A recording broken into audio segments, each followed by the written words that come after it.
Hello.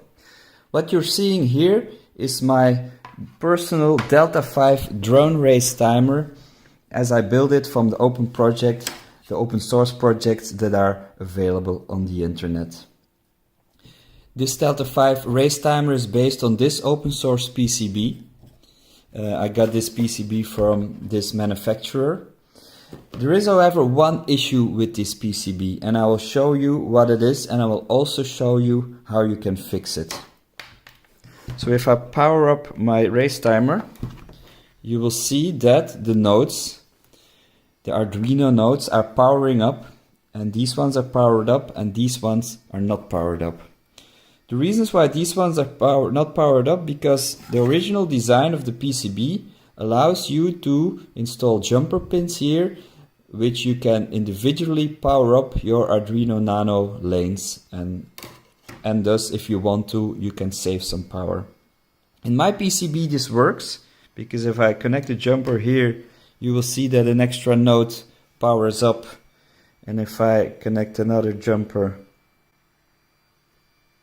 here, a new node will power up. And you can select the individual node that you want to power up like this, so you don't need to connect them in series, let's say. Voila. Also, if one node breaks or I want to depower a node, I can just release it like this and everything turns back off.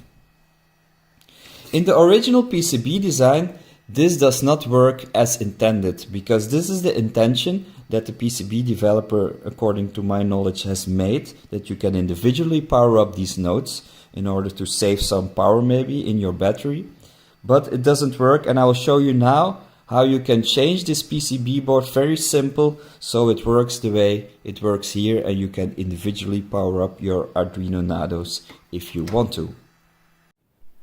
I have searched for a long time on the internet on how I could correct these issues, and I couldn't find any YouTube movies or fora where they actually had presented a solution for this.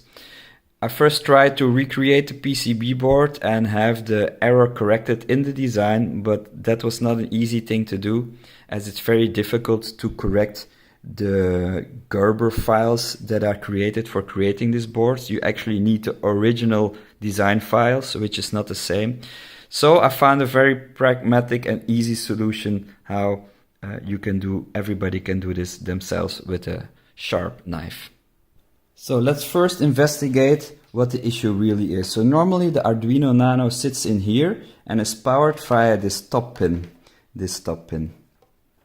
And once you complete the whole circuit with all the electronics, the 5 volts will be coming out on this pin which says 5 volt out.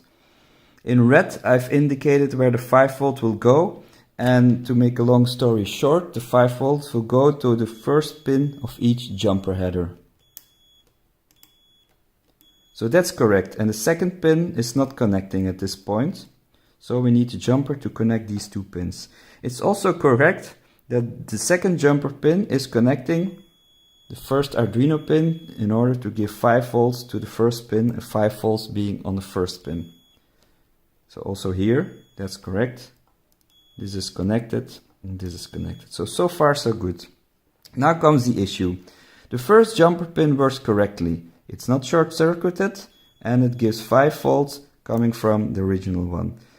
And then is the problem. Once this pin has got 5 volts, I notice that also this pin is connected.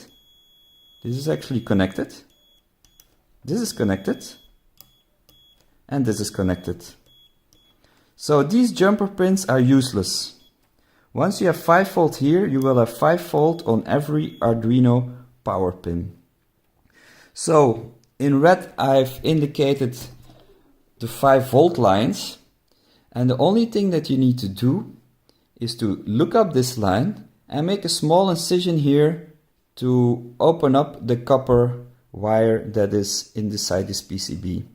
Once you make a small incision here, you will need a jumper to bring the 5 volt, which is here, back to here, connecting it to here. Also here somewhere you need to make a small incision, and also here you need to make a small incision. You can see this on the detailed picture that I've made. Once you've done this, These jumper pins are actually functional. The error in the PCB is corrected and you can do what I just showed you.